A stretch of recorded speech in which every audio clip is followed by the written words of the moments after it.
Hey, welcome back to the BVB podcast. My name's Jacob, joined as always by Carver, and it feels like we just did this yesterday, man. But that's what happens when we take some breaks in the summer and we take some time off, and we have a few weeks, if not more, between episodes.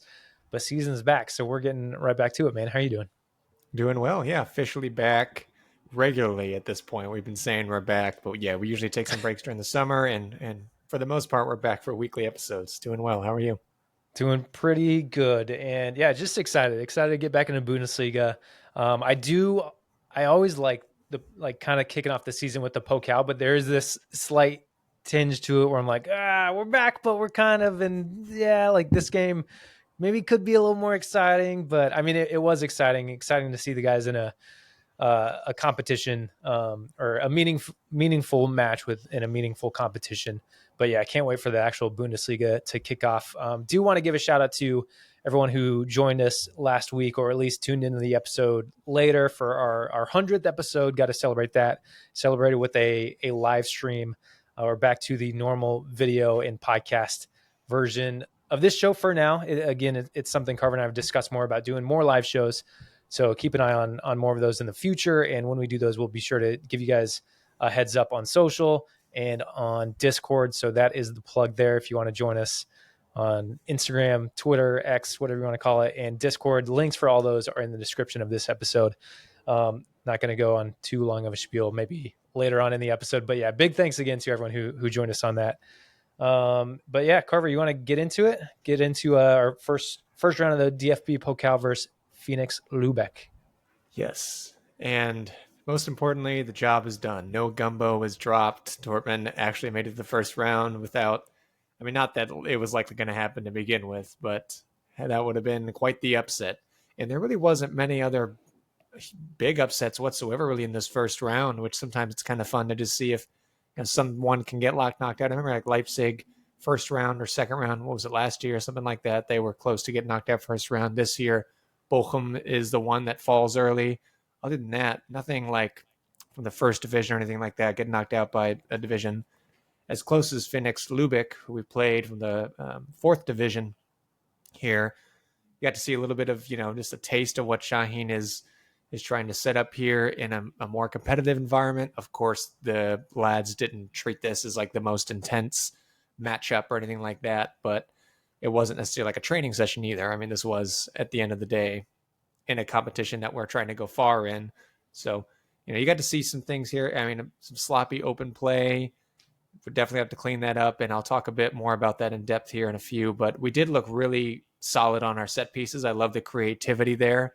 Very dynamic and just the way we approach those. So hopefully we can see more of those going forward. And also we had a 3 at the back too. Mm-hmm. Something that we very, very, very rarely saw under Terzic. And I'm imagining it's not going to be something that we're going to see really regularly going forward, just because it's simply unsustainable with the amount of center backs we have in the squad. But at least, Şahin seems open to that idea right now. We'll see how, we're going to start lining up going forward. Yeah, I was going to say, let's start with the lineup, because that definitely raised some eyebrows. There's a lot of discussion in our Discord as the match was starting, or as the lineup on the TV came out and people were seeing, or on FotMob. Like, I think it showed Brandt up top, and kind of like a 4-2-3-1 is what it showed on TV initially once they start playing. I mean, I said this last week, right? Like, you can't get too hung up in the perceived formation, because a lot of times coaches are like, things are shifting all the time. And that's what we saw here. And I will note, like, I don't think we did a good job of noting it from the previous preseason match against Aston Villa, had a really similar lineup where I think the lineup that was released on TV or the stream, like, showed Brandt up top, when really it was just this kind of similar, like 3-4-3, or like kind of a 3-2-4-1. I don't even know. That might be the wrong amount of players, but you kind of saw some things shifting here and there, because I think the perception was, it looks like we're playing 4 at the back at first, with Schlotterbeck playing at the left. And then you see them actually in flow,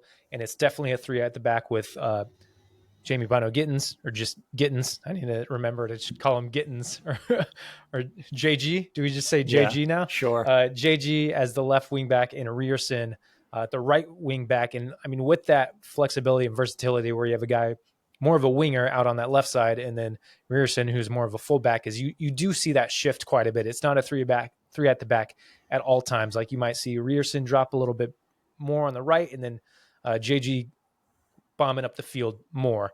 But it just gives you some versatility. I like it. I like the versatility. I like seeing the lineup shift. And I did like the control we kind of had with that three at the back. But yeah, my main thought was like, if this is the plan, and I'm not mad if it's the plan because I liked how we played, but we need at least two more center backs, right? We have to sign some center backs. It is not sustainable to play this three at the back formation with the only three center backs that we have. Like it was sustainable last year, and we didn't play a back three. We only played a back two, but we went in the season with three center backs. And that was just like by luck, I would say, that Hummel stayed healthy pretty much the entire season. Is why we were able to do that. But it's just not reliable. It's not sustainable. So if this is the plan, yeah, they better get to signing a couple more guys in the back. Well, first of all, sorry for that noise that picked up there. I'm deep in the city here, so a lot of trucks do be driving by, unfortunately. Yeah, there was definitely some shifts here and there. Schlotterbeck, even though we did run like three back, like you mentioned, he was playing as that left back at times whenever we were advancing higher up the field. Adeyemi is a lone striker I imagine probably has happened maybe once or twice in the past, but I can't think of the last time that we've had him as the lone striker, definitely in a system like this. And I'm imagining Sahin is thinking like, this is obviously a much different opposition that we're going to face at any other point in the season. Give Adeyemi a run here as that number 9 and see what he can do. Not that great. I don't remember too much of what he brought to the table as that number 9, but also, kind of slim pickings in the moment. I don't know if Haller is still kind of, he's always a question mark. And then, of course, Girassi, too, is going to be out for a while. I do think also having Gross in the midfield, that's got to be like the talk of the game for me. I mean, just having him being such tremendous help in build-up. Now, of course, again, it's such a much easier opposition, so it was easy for us to string some passes together in that midfield. But just the intelligence, again, and the versatility that Gross has, and the dynamism, too, and just his overall movement off the ball too, whether it was in build-up or even runs into the box and around the box. He had those a few times, and just connecting some really solid passes between the lines. Sahin had a quote here saying, like, with these bait passes, you try to lure the opponent out of position. You can bait the opponent through the center or out wide. Pascal Gross knows how the rhythm of the game should be, and he can provoke with these passes, but we want to be bold and play dominant football. Now, we've talked about Dortmund under Sahin in these quotes saying that he wants us to be more of dominant against these oppositions, unlike Terzic, But I did find it pretty interesting that we're trying to bait these oppositions in to play through the center or out wide, which is the opposite kind of how Terzic wanted to approach the game against these teams, right? He wanted to play over the top a lot, these long balls, target players up front with full crew, getting a touch to one of the wingers on either side of them, and then kind of going from there. So this is a much different approach in terms of just how the team is going to play with the ball. But I really was happy with, Gross's performance, but also just makes me really excited to finally have a central midfielder back in this game that has so much composure on the ball and is just able to pick out some passes, because you look at the likes of Emre Can, and I know he is a different player profile, similar positions, but different player profile, but he had the complete opposite game. And it was really concerning to see Chan struggle against this sort of opposition in a fourth division side. Misplaced passes, getting caught in possession twice early on, unable to find really, really simple passes between the lines. And he did have a good run here and there, just carrying the ball up the field. But there was a handful of times, I didn't write down the timestamps during the game, but just like a very simple, easy, fundamental scan, right? Check your shoulders left and right, see what's around you and your surroundings. And you could pick out not even a 5-yard pass. We're talking like 4 yards of someone that's one person that's pressing you, and he just was caught on the ball time and time again. So thankfully we have another person in midfield along with Savitzer that could pick out those passes, because that is going to be another problem in this team with, in terms of buildup. But Gross is really going to help tremendously with that. Yeah, a lot of chatter I saw online and in our Discord was like, oh my gosh, Pascal Gross, like incredible. And I think throughout, like you saw him leading it. I think he was player of the match from FOTMOB with the highest rating. He had 2 assists. We'll talk on it on the goal, but like having him on those corners too, like I like just this designated free kick taker or designated guy on the corners. Like I like having him to go to. Um, yeah, and he just was so composed and so mature throughout. Like he was the one. He was getting the ball from the center backs. He was leading a lot of that, or starting a lot of the buildup. He was there to. He was always there for a pass in the center, and Yeah. so many just quick like one touch passes too to keep it going. And we saw that a lot from the whole team, but it seemed like he was kind of the focal point or the anchor of all of that held everything together. And although I love seeing that quick 1-2 passing, like we just talk about a lot, like in moments when we would see it in seasons past, but we saw it so much in this. My one, not hesitation, but like my one call out is like, this is a 4th division team. Like we should be doing this to them. I like that we played with that much confidence. I hope we can carry that confidence when the competition gets better. We might not be able to, it might not look that smooth or that easy once like this weekend, for instance. I hope we can play like that. Like this was a good sign, but just hampering the expectations a little bit. Like it is going to be a little more difficult. And this is a team that we should just be passing around very easily. But yeah, I can't point out like Gross's just his performance enough. Like he was incredible, and it was so good to see that. But like, even though like, yes, 4th division, we should be playing this well against them, just to see that composure and his like leadership, and him being that guy to be like, no, give me the ball. Like I know what to do next, was really awesome. And we didn't, on the full lineup, we didn't quite, we hit on Brandt and Sabitzer, and Adeyemi is the striker. Oh yeah, that's my fault. But no, you're good. Kind of mentioned that, and then I just kind of brushed to the side. I was going to go through the lineup. I mentioned the back line and the wing backs, and then I kind of threw it over to you. I got excited over a competent passer in this team, so it's okay. I was just going to hit on Sabitzer and Brandt. I kind of saw them playing a little more like dual tins with Adeyemi up top, but I did like seeing, you just saw a ton of rotation between Sabitzer, Brandt, and even Adeyemi coming back at times. Like it wasn't just this like 3 up front. Like they were, all 3 of them were all over the place, even falling back into midfield quite a bit. Sabitzer for sure, Brandt, yeah. Yeah, and that's where I think sometimes it felt like a 3-5-1 when you see them all coming back and putting in that extra work. So I feel like that might look a little different when we have one of our out and out strikers, Girassi or Bayer up top. Like maybe that changes a bit. Maybe that's where we see this. We go back to a back 4. I don't really know, but Adeyemi can play as a striker. He's done that before, but I think having his mobility, you almost see this kind of false 9 situation a little more, or where you see them interchanging quite a bit. So it might be slightly tweaked with the striker, but yeah, I don't know. I liked Anton's performance too. Again, you expect him to boss this, right? Like I just like seeing some of the new guys. We'll touch on Duranville later. I like seeing him and Jan Couteau. Yeah, I don't know. I liked what I saw overall. And Anton scored early on too. I think that's going to be great for his confidence. Now he was completely unmarked in that corner. Lübeck had like some zonal marking in those set plays. So, we were very creative in just how we approached those, but also just the way that they defended. It was easy for us to find space. So Anton was completely unmarked. Not even a few minutes later, Sabitzer was left wide open as well for a corner. So, we had space to operate in, but the fact that Anton just had that instinct to go back post, to get on the end of that cross and just end up finishing it is cool. And, get to see a little bit more of just a taste of what he can bring to this defense as well. Another warrior, another ball playing defender. Do want to also give out a shout out to Niklas Zula too, with a really solid performance. I thought he had one of the best performances when it came to just on the ball in this game. He had so many great line breaking passes whenever he was under pressure. These little quick half turns and then just picking it, he's like 15, 20-yard passes, these ground passes that are, again, breaking 1-2 lines, and then we're just in there in their final third.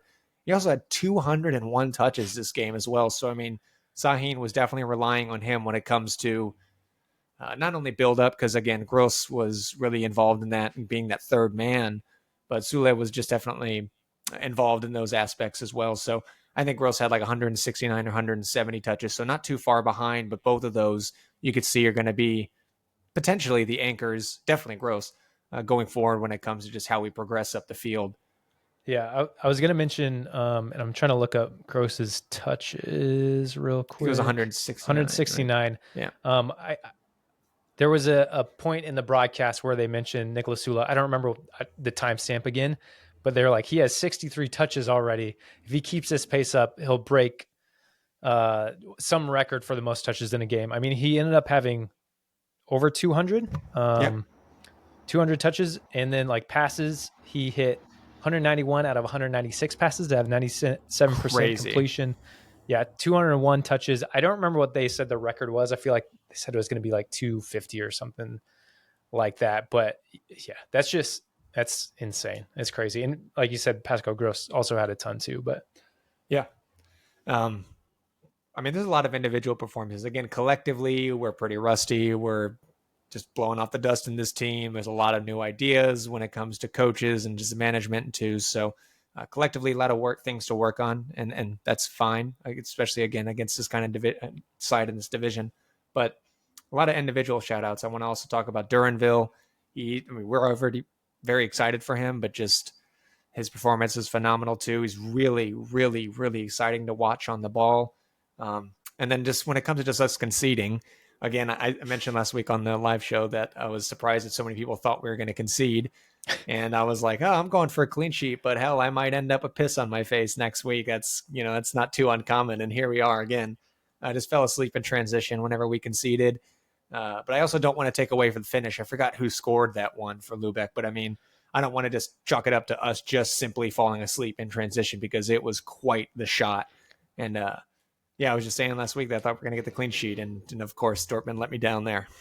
I think it was one of their center backs, and he also the defending leading up to that too was pretty atrocious. Like, Yeah, I mean, all around. Yeah, they just weren't really trying, kind of just let him run through. And then it was a good finish, but at the same time, like he should not have gotten that far, especially you're letting a center back do that. It's like, come on, guys. But I don't want to skip over our other goals either. Like the first one, 3rd minute, coming off a corner kick, as you mentioned, Pascal Gross to Anton, which was so good seeing the two new guys link up and so early on. Next goal in the 31st minute, we see Adeyemi getting taken down in the box. I know a lot of people like to give him a lot of crap for going down, but hey, you're in the box, you get contact, you go down. Like that's just what you do. So good on him to get in that right position to do it. And this is where you see a slight turning point where Chan is getting a lot of hate, deservedly, for his passes and giving up the ball. And then of course he steps up as the captain does and takes the penalty and slots it home. So it's like, we'll take a Chan penalty. I just hope your passing gets a little bit better. And then, yeah, right to close out the half, I believe it was Pascal Gross to Brandt for the 3rd goal, right? Stoppage time just to end the half. Kind of a ball over the top, but excellent pass, excellent settle by Brandt to just slot it in and finish it. Like I also thought Brandt had an excellent game too. Like Brandt boy's cooking again in that number 10. Yeah, I still think Brandt has a lot to offer when it comes to just being more of a midfielder. Now he has been asked to drop deeper just simply because we did not have another competent passer on the team for so long. So now that we had the likes of Pascal Gross, I'm not sure if this is going to be more regular for Brandt to be in that front line more. But either way, I think he can thrive in either sense. But I would like to see him more in that like 10 role as we go forward here, and have some midfielders behind him to give him that support, and then he can link up with whoever is going to be up top, because we have a lot of overwhelming quality and attack there and firepower. But yeah, great touch, great finish. Glad he was able to get on the board there. Mentioned Duranville's goal already, but just the strength to hold off, the opposition there for Duranville. The finish was ice cold. I'm really excited for Duranville this season, man. I mean, this is going to be hopefully his year to really break out in this team. Yeah, his goal, which started by Jan Couto, also, like I really liked what I saw from him, not only in this match but in the Aston Villa match as well.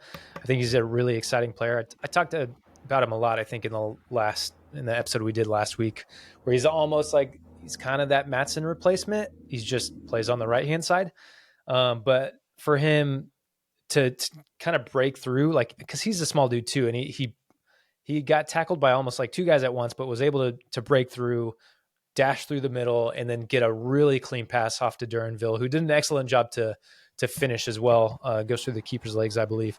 But yeah, really good movement, really good play by Couto to get that off. And then Duranville getting his first senior goal, I believe, for the club, or a competitive goal. And I know we've talked about being excited about Duranville before, the last couple of seasons where we've been able to see him, but I don't think we've seen him have this much of an impact in the preseason yet. And I know this is a real game, right? This isn't preseason, but now we're actually seeing him contribute in a competitive match, coming off having a really good run in preseason. I think it's just good signs ahead for what we can expect from him this season. I think he's going to be a big contributor. I know we've hit on that a lot already, but to like kick off the season, I was going to say cap off preseason, but to kick off the season with a goal, getting his first senior goal is really exciting. Yeah. I didn't have too much other things to say about this game. Again, the fact that we had like over 90, no, excuse me, not like over 80% possession. What was it, like 80 or 85? You know, got to see a lot of players get a lot of touches on the ball, so instill some confidence in a lot of different players. It's a good preseason game, quote unquote, until we get back to the Bundesliga this weekend, and that's exactly what we're doing here. Do you have any thoughts before we jump into Frankfurt? Yeah, just kind of wrapping up this game, I will say, well, we did see Meyer come in at the half, which like I have no problem with. Like we're up 3-0. Let's let Meyer get a little run out too.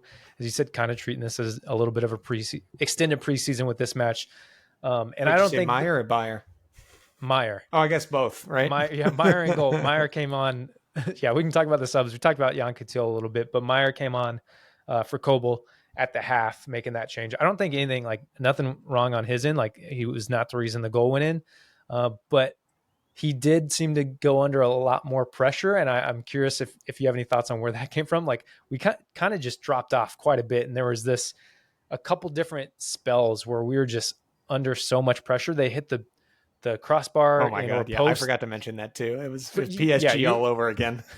Carver didn't want to talk about the panic mode in this match. He's like, "No, we won 4-1. Everything's great." No, there was definitely some spans in this match where we were under a lot of pressure and got very lucky where they hit the post multiple times. I don't know if that was just kind of mentally switching off. I don't know if was it when we brought on the subs, the guys weren't ready for the responsibility, like because we did change wing back. So is it them not tracking back all the way? Like, I don't know. Did the midfield slip up? I don't know where that came from. We did see Chan come out and Mullen go in. I don't know if that syncs up with when panic mode started, but yeah, definitely some stretches where we did not look great. We just let them kind of back into it. Yeah, Sahin is definitely not going to be happy with how many chances they created or even got a sniff of with just 15% of possession. That's what it was. It was 85-15. So the fact that, that they barely touched the ball and they were able to put us under pressure is something that the coaching staff is going to be taking a look at when it comes to film review going into this weekend for sure. But yeah, PSG all over again. Though that was a handful. What was that? At least twice, 3 times they hit the bar? Definitely 3. It might have been Definitely 4. 3? Definitely 3. Oh my God. Yeah, that's exactly why I was trying to gloss over that. I was hoping listeners that didn't watch the game just... No, you got to give him everything, man. You got to give him saved by the crossbar, thanks against a 4th division team. Give him everything. Right. They're just keeping us humble. The Pokal is just keeping us humble. The other things I just want to point out, we did see Max Bayer come in shortly. He almost scored on I think his first touch. I don't remember where the pass came from. It was a really good pass that got up to him, and it would have been nice if he was able to put that away. I know the angle was a little tight, but excited to see that. We did see Mullen come in. I was just going to ask, like, is it a little telling that we didn't see with the control and dominance we had in this game, barring those few minutes when they hit the crossbar a ton of times? Any signs saying like the fact that we didn't see Mecha, we didn't see Reina, Sally Oshan wasn't even on the bench at all. Wasn't in the squad, but I thought it was interesting not seeing Mecha or Reina and seeing Gross go the full 90, I believe, but not seeing those guys at all. I mean, nothing of much substance besides, we are seeing reports now that I've seen as of today saying there's just no plans for Ozcan and this team under Sahin. He is, when it comes to just favorability of a certain player profile, it seems like the complete opposite of Terzic. Terzic was wanting more of like the robust, physical, just physically dominant, stronger, taller players in midfield, those workhorses. And Sahin, of course, also wants players that are going to work hard, but he's more of looking like those technically elegant players that can string passes together. Ozcan has shown, it's not regularly by any means, but he has shown that he can string some passes together, but they are very, very simple. They're not that creative. A lot of times they're either regressive or just, they're going like left to right. They're kind of like, horizontal plays. So I could see, the understanding there from Shaheen. Mecha, I don't have to talk too much on him. I know his limitations. We know his limitations.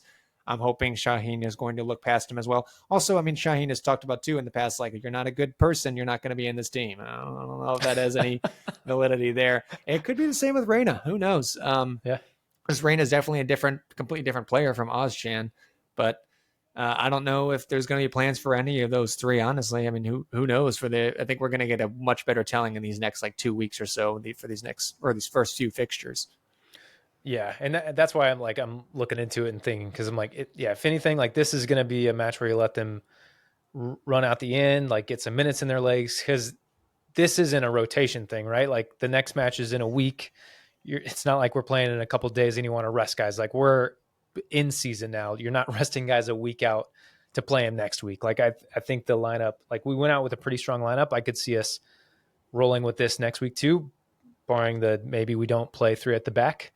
So yeah, I don't know. I think it is a little telling. Maybe they're not quite in the plans. And for Reina, I'm like, it's just a bummer. For Mecha, I'm like, all right, cool. I hope we could get some money out of him instead of just like seeing that 30 mil go in the trash. Yeah, but just cut our losses, man. Yeah, that still boggles my mind, that fee every single day. And, let's get into Frankfurt. Yeah, let's preview Frankfurt. Kicking off Bundesliga season. I don't remember if we're home and away. I'm going to pick it up. No, we're kicking off the season at home. Yeah. Front of the yellow wall against Frankfurt this Saturday. And I meant to shout this out last week because I'm going to be in Portland. And I know we have some listeners in Portland. I don't know if anyone in our Discord is in Portland. If you are in Portland and you're going to be going and watching the game somewhere, I would love to watch the game with someone instead of just alone in my hotel room. So please reach out, hit us up on socials or on our Discord if you want to get together and watch the opening Dortmund Bundesliga, watch us kick off our Bundesliga campaign together. I'd be happy to join you. Yeah, because as of right now, I don't know anyone in Portland who's a Dortmund fan, but I know they're out there. So let's link up. What a cracker of a game to start the season against Frankfurt. And this is also the second time in a few years now. I think it was the 21-22 season. We hosted them at home as well for the season opener. That game ended like 5-2. Holland got a brace, if I'm not wrong. So this is, I mean, a very, very exciting fixture on paper. And we know that Frankfurt has the ability to produce some goals. They've also got some firepower in terms of just like their signings this summer. The likes of Uzun, or I forget how you pronounce his name, but he's going to be one for the future for them. Of course, now Ekitike is going to be going into his first full season with Frankfurt. I'm imagining we're going to see him as the focal point of their attack if they don't run a two-striker system with him and what's his name, like Matanovic or something like that. Much different player, Matanovic. He's like 6'4", bigger target man. So they could run that two-striker system to be a little bit more dynamic. This is Topmuller's second season for Frankfurt too. They've had a decent preseason when it comes to just on paper too. Frankfurt, I think they won almost every game except for Valencia last week. And then also now, of course, just recently beating Braunschweig in the first round of the Pokal. So, this is a pretty solid team, man. My main concern though, personally, is just going to be Marmouche. I mean, he had a fantastic breakout season last year. He was easily one of the better attackers in the whole division. He's going to bring a lot of energy to their side on both sides of the ball. He's in the 89th percentile for interceptions for attackers. So he's going to be, just buzzing around that field again, just on both sides of the ball. And he's very dangerous whenever he gets the ball at his feet too. So that's my main concern for him. But there's quality really all around too. I mean, Shaqiri is going to be bossing that midfield. I'm curious to see how they set up in the center of the park too. But at home, I mean, we usually a little nervous. Last season opener against Cologne was very, very, very underwhelming. That was arguably like the worst, even though we obviously won and got a clean sheet. In terms of just performance, that was one of the more disappointing games that I've seen from Dortmund in terms of a season opener for quite some time. And I'm hoping it's going to be a lot different again now with the different style of play, hopefully a lot more dominant looking, we can come out and just overwhelm them quickly and then just come out with a win. But either way, exciting first game of the season. Yeah, the last few years specifically, Frankfurt's been a really good team. I feel like the year they went all the way in the Europa League. Yeah. I know they Under fell off Glasner, a bit in their Bundesliga campaign, but at the same time they're going so far in the Europa League, like you can kind of expect that. Always a dangerous team, always a pretty good team as of late. So yeah, it's a really exciting match to kick off the season. As you said, last year we did not start the season that great, even though we were kind of scraping by results. It was like we are playing really bad, and then thank God Mullen popped up and got us some goals and got us some winners. Strange goal that was. Or it was such a weird goal. Levelers, I think, against Bochum one was a late equalizer. So I'm just hoping we can start the season strong. Again, I'm excited just from, even though it was a fourth division team, going to keep saying that, like with our Pokal performance, I hope we can keep that going. And yeah, just really excited. Like I think I'm definitely more excited this season at the beginning or to start the season than I was last year. Obviously there's been a lot of change, a lot more exciting signings, but Şahin in particular and his tactics is what I'm really buzzing about. And yeah, everything just feels like fresh, right? Like it's a true fresh start. And I think we bring that energy into Westfalenstadion in front of the yellow wall. Like, I think they're going to be buzzing. They're going to be jumping. It's going to be really exciting. And I'm going for a 2-0 win. I hope we can keep the clean sheet. I think it could still be a really tight match and a competitive match, but I think we can pull out the 2-0 win. I'm actually going to go against whatever I was saying last week with the clean sheet, and I think we're going to concede on this one. But I do think there's going to be lots of goals all around. I'm going to go with a 3-1. Like I said, we're going to score some goals. I can imagine us maybe falling asleep again because it's just early days under Şahin. Maybe there might be some uncertainty in terms of just our defense, depending on how we line up. But again, Frankfurt does have a lot of quality. I can imagine us maybe slipping up in transition, as teams have definitely punished us for that in the past. But I'm really curious, and I'm excited to see what this first lineup is going to look like under Şahin. Again, I don't think it's going to be a 3 at the back. If I were Şahin and after I saw that performance from Chan on the weekend, I would not be starting him. Although I can't remember if he's actually going to be captain still, so he very well could be. But I would be looking for more. Who takes that place? Who do you think takes that place? If it's going to be a double pivot, and I would have Brandt above them in the holes at number 10, I would like to have Savitzer and Gross behind him. They provide pretty much everything you could need. Besides like more of the muscle, of course. I think they can absolutely get the job done. And in terms of just passing it, we would look miles better. But you can go a bunch of different ways with it, right? It's a pretty flexible team at the moment. And as we start integrating more players whenever they get fit, we're going to look even more dangerous. So I'm just going to put on record that's what I had for my predicted or my preferred 11 that we did last week. I think you had Shan in there, and I said, get Shan out of there, put Sabitzer in that double pivot. Yeah, I was like, he was only pure number 6, really. And I saw the performance. I know what you're going to get from Chan, obviously, but just against a 4th division side and see him get caught in possession at least like 4 or 5 times, I was like, oh my God, I completely take back everything I just said. My only, I guess, call out or like variation, I guess, like I feel like we are going to play this 3 at the back. I don't like, just because we saw it against Aston Villa, we saw it in this match. Like I just feel like it's how we're going to roll out. And again, I'm not prepared for the day when one of our center backs goes down. Like, I don't know, is that Chan then who steps in? Like, is this, because you're right. We already said it. Like, if this is the plan, like we absolutely need more center backs. And I haven't seen really anything on the transfer front. I don't know how that's going to happen. So, there's still time. We still have a week left in the window about. So, they could make it happen. I don't know, but it just seems pretty scary if that's the plan and we don't have any other center backs. But yeah, and on that note, are you good with Frankfurt? I had a couple other things I wanted to hit. Yeah, I am curious to see if we're going to sign anyone else before the window closes here. I know like Plettenberg and some other people at Sky Sports has been reporting for about 2 or maybe like 3 weeks now that Dortmund are still in the market for another left back at the moment. I'm curious to see where we might land on that. If Şahin is going to fancy a 3 at the back, I don't think that's necessarily a bad idea. I just don't think it's sustainable unless we invest in the back line a bit more. Yeah. Well, moving up, I want to talk a little more about transfers and moving up to the midfield because I know you tweeted a little bit and there's been a lot of talk, but Gundogan and Goretzka looking to leave, maybe. Well, Gundogan actually looking to leave. Looks like he might be going back to Man City. Yeah, I saw the here we go actually yesterday from Man City, which is really disappointing. I know. Goretzka looking to get pushed out of Bayern. We should have been hopping all over that for Gundogan, really. Yeah, well, because we talked about it, I guess, before he went to Barca, right? Yep. We talked about it, and you did a really good, just like quick hit on it. It was in the middle of one of our episodes at one point last year. But yeah, that would be cool. Goretzka, like, I guess your take on Goretzka, like, I don't see us actually signing him. The only interesting thing is, like, you look at these two players and then you look at Reyna and Mecha and, like, are we sending them out? We want to bring these two guys in. I don't think they're quite like the age profile that we'd be going for necessarily, but your thoughts on, say, all hypothetical, we get rid of Mecha and Reyna and we bring in Goretzka and maybe Gundogan. Yeah.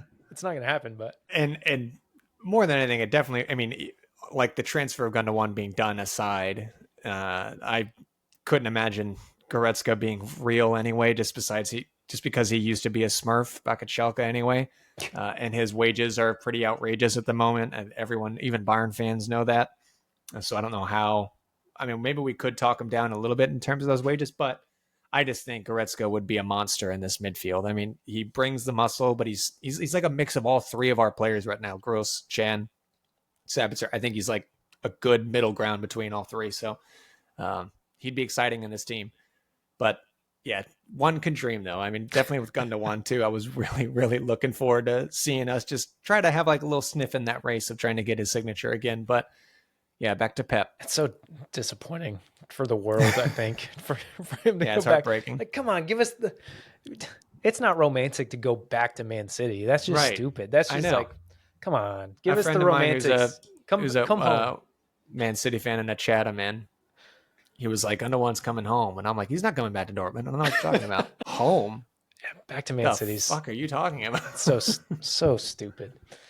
The only other thing I had to hit on was I don't know if anyone watched the Super Cup. Well, I know a few people in our Discord watched the Super Cup because we were talking about it, and I thought it was a really fun match to watch. I know people don't always get up or get excited about the Super Cup or kind of these, whether it's I don't know what the one in the Premier League or the FA in England is called. I forget that one. Like that, it just never seems to be exciting. But Super Cup with this one, I don't know, something about it, because Bayern wasn't involved, right? Because we had a new champion. We had Leverkusen and up against Stuttgart, and I mean, a lot of predictions, a lot of people saying like they're going to do it again. Leverkusen have a really good chance to do it again. They still have a really good team. They obviously still have Xabi Alonso.